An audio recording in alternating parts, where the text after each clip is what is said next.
Heard this many times in your outstanding career, but once again, the microphone is yours.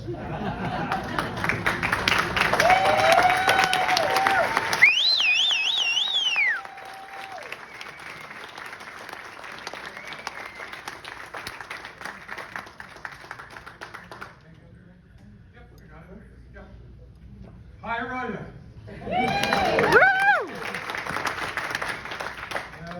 I hope you're still speaking to me after some of Bosie's stories. At least one was false. The rest were good, and it's always nice to have an introduction from Smitty, who's become a very close friend, and I thank you for the kind things you've said about my contribution.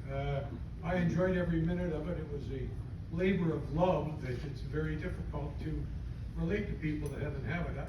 I remember many occasions when I was working with police for 12 years, we used to get youngsters coming in and they wanted to meet Mr. Waters or Mr. Quinn or Mr. Fletcher, and if Mr. Quinn or Mr. Fletcher wasn't there, they met me. So that was good. I enjoyed it. And almost the second thing they said after we introduced them, Mr. Waters, how can I get a job like yours? And it was embarrassing because I didn't have an answer. I couldn't tell them what courses they could take. I couldn't tell them what, pardon me, I couldn't tell them what areas they could work in. I just said, hey, I've had some good fortune. I've always prepared myself for when opportunities arose.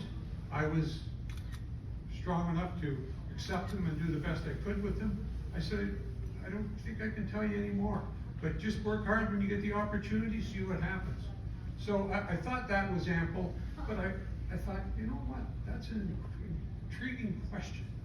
And I thought some more about it, and I thought, something in my background that allowed me to have 2 shows on television, on TSN, and on Sportsnet. What the hell were they doing with me? But I was comfortable, and I hadn't had any training. I taught high school for 4 years when I came out of university. It was wonderful, I enjoyed it. On the other hand, if that wasn't enough, it was on radio. And then when the Leafs hired me, well, I thought, that's it. I mean, I was the biggest Leaf fan in Orillia. Literally and otherwise, probably.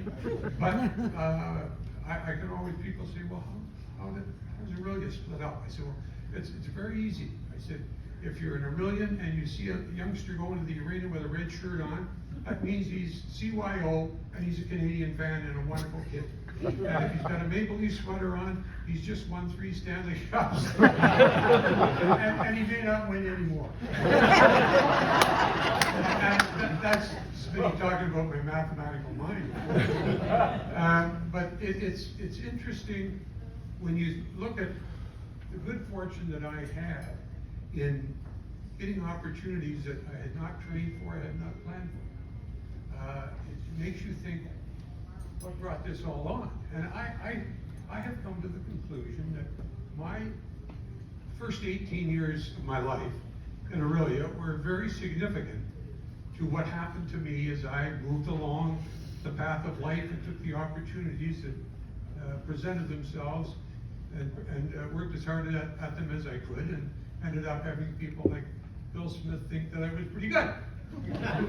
But the fact remains that Orillia was a big part of my life. I played hockey all the time because I love the Leafs, and not that I'm embarrassed to say it, but I did. The Leafs. And they won a few Stanley Cups, some of which I was barely old enough to recognize, but in the 60s they paid my way through university because I bet on them and did pretty well. And nobody has since. But I just found that Orillia was an answer that I could give to this youngster who asked me, and I looked at the people that I was involved with from the time I was born till the time I left at 18. I played hockey for the Wiseman, the community center, and Wood French. He was there every morning. We were there at 7 o'clock. We get some extra ice time, good. But Wood was there running minor hockey for kids. And you knew that he was putting everything he had into it, and we were supposed to reciprocate. And then after that, I played rep hockey and played for Jack Dyke, who is one of the great hockey coaches of my experience. He was a compassionate guy. We had a good team. We went to the All-Ontario Finals. We lost. It wasn't because of Jack. Jack was just simply a good coach and did a good job. One other hockey item that I really felt proud of was when I received from the Orillia Old Timers Hockey. John Patterson was in charge, called me and said, "Hey, we want to put you in the Orillia Hockey Hall of Fame." I thought, Jesus, that's good. But because I played hockey and I played relatively well. I was the youngest kid on that midget team, but I still wasn't Hall of Fame material. But anyway, I did appreciate John putting me in a position where I got some recognition as a hockey executive when I was with the Leafs. And I've never forgotten it. John, thank you very much. Just as I wrote it out, right, Johnny?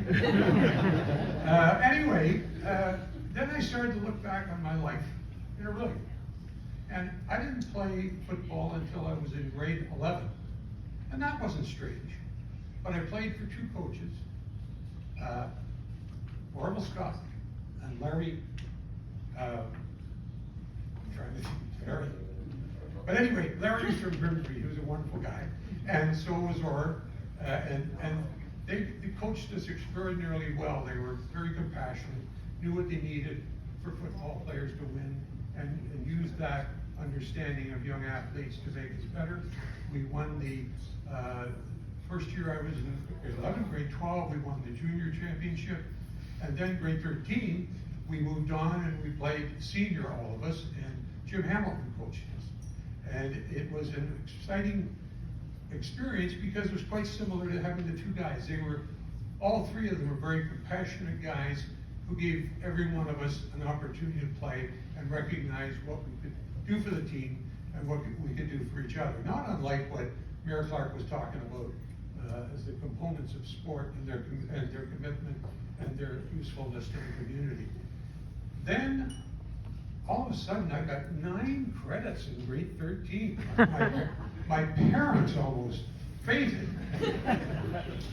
And my grandchildren are Ontario scholars, along with my son and my daughter-in-law and my daughter. They're all, I wasn't an Ontario scholar, but I worked hard. Anyway, now I'm finished high school, and what am I going to do? I had 4 or 5 universities recruit me, and I decided that I was going to go to Queen's. And there's a long story to that. I was ready to go. I had my bus ticket. I was leaving Orillia on Friday at noon, and the phone rang at 10 o'clock. Russ Jerome called. "Bill, what are you doing?" I said, "Russ, I'm just getting ready to go to Kingston." "Kingston? What do you mean?" "Well," I said, "nobody called me from U of T, and I just didn't think they needed me, so." He said, "You stay by the phone." The phone rang in 5 minutes. It was Dalton White, who was the head coach of the University of Toronto. "Bill, we've got a spot for you. We want you to be at the training camp tomorrow at the Ontario Athletic Leadership Camp, which is on Lake Couchiching, and is a part of the story as we go." But anyway, there I was. I said, "I'll be there." And I had committed to Dalton White and Russ Jerome, but when I didn't have any contact, I thought, oh, well, it's my relationship with Russ Jerome that's forcing this. And it wasn't. It turned out well for me. I played for 4 years and played relatively well. And Russ Jerome was the guy that steered me to Toronto. Russ Jerome was the guy that put me in the big smoke, as they say. But when you look at the things that you've been able to accomplish, whether by luck or by design, you've got to say to yourself, a large part of this has to do with what I did in the 18 years of my early life in Orillia. And I've never forgotten it. It's not necessarily factually accurate, but in your mind, if you feel that those are the people who influenced you, they did.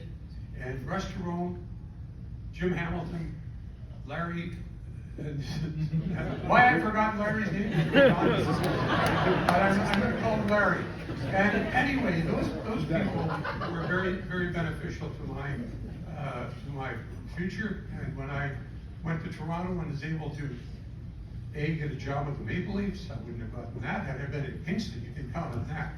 But I was in 2 different television networks. All of that was not because I was good looking or bright, but because I was in Toronto. And I had a solid grounding from the people who coached me in Orillia. And I've never forgotten it. And I thank all of you for what you have done for me in that regard. I don't take Orillia and my experience there for granted. My family loves Orillia, and when I think of good fortune I had, I attribute it a lot to the city of Orillia. And it's hard to call it a city because when I left in 1960, it was 12,000 population, and Barrie was 12,500. Just never got up to Barrie. Anyway, I don't want to take any more of your time. I want to thank all my friends who came tonight, and I hope you've enjoyed the evening. It's been wonderful. Thank the committee for their support. Thank Smitty for but getting my name on the list and getting an opportunity to be a member of the Orillia Sports Hall of Fame Builders Committee.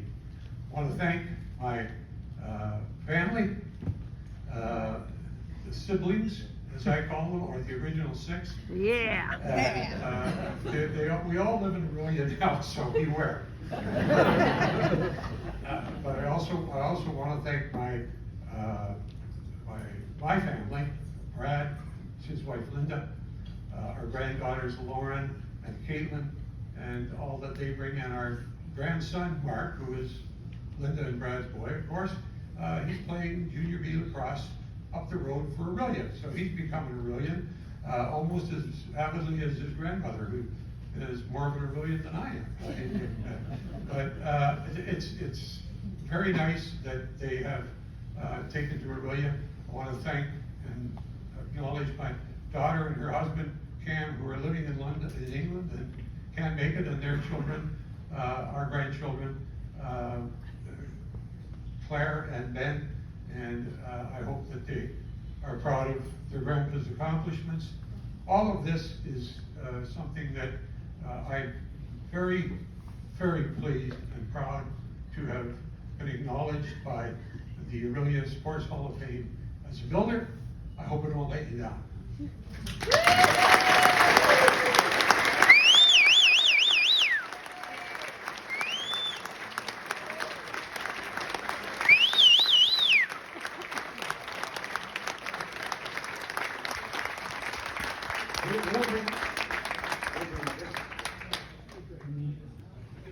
Okay. Sometimes it's easier to move one object than another. The laws of physics. So maybe turn and let people see it. Just turn around and let folks see your lovely photo, Billy. Well, you can't just take it. We're keeping it.